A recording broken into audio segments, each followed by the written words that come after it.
Sebenarnya tuh apa sih yang membuat Pak Wiranto itu tertusuk gitu ya? Masalahnya apa? Apakah betul tertusuk atau tidak?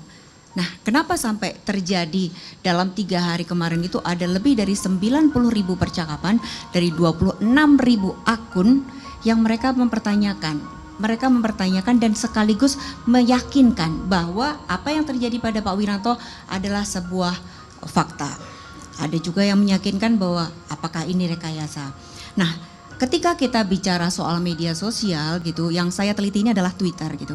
Ada beberapa catatan terkait dengan Twitter. Yang pertama adalah konteks Twitter itu berbeda dengan media online. Media online dia lebih presisi dalam tanda petik ya ketika bicara soal Wiranto. Bicara soal Twitter dan Facebook dia memiliki karakter yang berbeda. Bicara soal Twitter kembali lagi bahwa residu Pilpres itu masih terasa. Kemudian yang ketiga adalah bicara soal Twitter adalah 82% yang merespon Pak Wiranto adalah kaum milenial. Jadi persepsi mereka tentang Pak Wiranto juga sangat ditentukan oleh apa yang mereka dengar dan apa yang mereka baca selama ini. Nah, sebenarnya apa sih yang membuat situasi ini sebenarnya sedikit rame? Itu karena ada 7 isu terbesar yang menjadi perdebatan di kalangan netizen. Jadi isu yang pertama adalah soal radikalisme. Isu terbesar kedua adalah soal doa kesembuhan, di mana doa kesembuhan itu dipercakapkan oleh netizen dengan pro dan kontra gitu. Jadi ada yang berdoa memang betul doa kesembuhan, yang satu doa kesembuhan tapi ada sedikit kalau dalam istilah sekarang ada nyinyirnya gitu.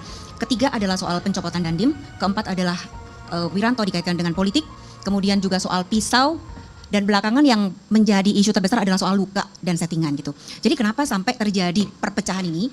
Karena masyarakat itu sebenarnya di netizen itu menunggu gitu. Yang pertama yang membuat mereka curiga itu adalah satu soal kaos putih yang bersih yang tidak keluar gitu kan. Kedua soal baju batik. Yang ketiga kenapa tidak ada satupun respons dari dokter yang bersangkutan. Biasanya kalau ada satu seseorang sakit itu kan pasti figur yang sakit, figur besar kan. Dokter yang langsung bicara. Nah selama ini kok dokternya belum ada dalam 3 hari terakhir. Maka sebenarnya kalau kita lihat di data itu terlihat Bang Karni bahwa ada perubahan antara reaksi netizen pada saat kejadian dan 2 hari setelah kejadian. Nah jadi pada saat kejadian itu 58,4% masyarakat itu didrive oleh isu-isu yang berkembang di media. Nah kemudian mereka ada sebesar 15,58% yang mereka itu memberikan empati kepada Pak Wiranto. Dan mereka juga memberikan doa dan harapan sekaligus mempertanyakan waduh kita harus berhati-hati. Nah kemudian ada sebenarnya 18,8% itu mereka mempertanyakan ini fakta atau realita. Nah balik lagi yang tadi saya sampaikan, karena ada ruang kosong yang tidak clear oleh netizen, maka 2 hari kemudian isunya berubah, di mana mereka yang mempertanyakan itu berubah naik menjadi 44,03%, sementara mereka yang netral turun jadi 29,1%, sementara mereka yang meyakinkan bahwa ini bukan rekayasa, ini tuh nyata, itu ada sebesar 26,8%.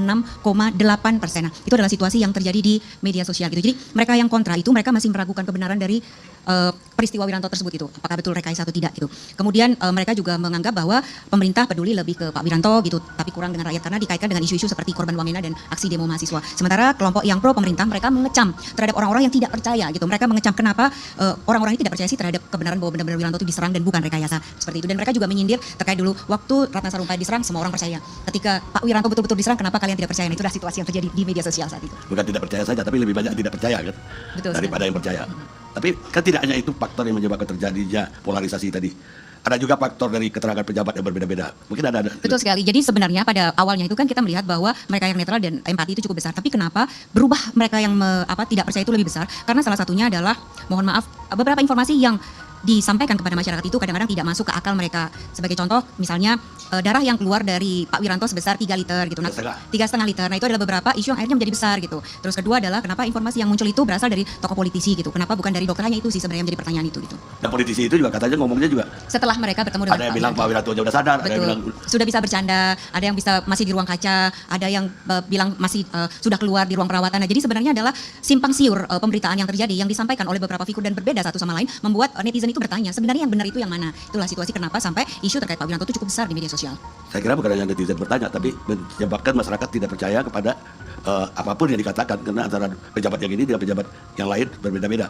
Kira-kira begitu. Ya, jadi pada saat sekarang itu menjadi sangat penting siapapun lah figur gitu. Ketika ada satu hal yang tidak clear gitu, itu harus segera diluruskan gitu. Karena apa? Ya kita punya pengalaman gitu. Kalau misalnya ada seseorang yang ada isu yang negatif dibiarkan, dia akan menjadi sebuah kebenaran yang dipercaya oleh netizen. Apalagi ini netizen 72% netizen milenial itu mereka mendapatkan sumber informasi dari media sosial. Sementara mungkin pengetahuan netizen tentang Pak Wiranto pun juga tidak utuh karena persepsi mereka terhadap Pak Wiranto juga ditentukan oleh apa yang mereka baca, apa yang mereka dengar, apa yang mereka rasakan seperti itu.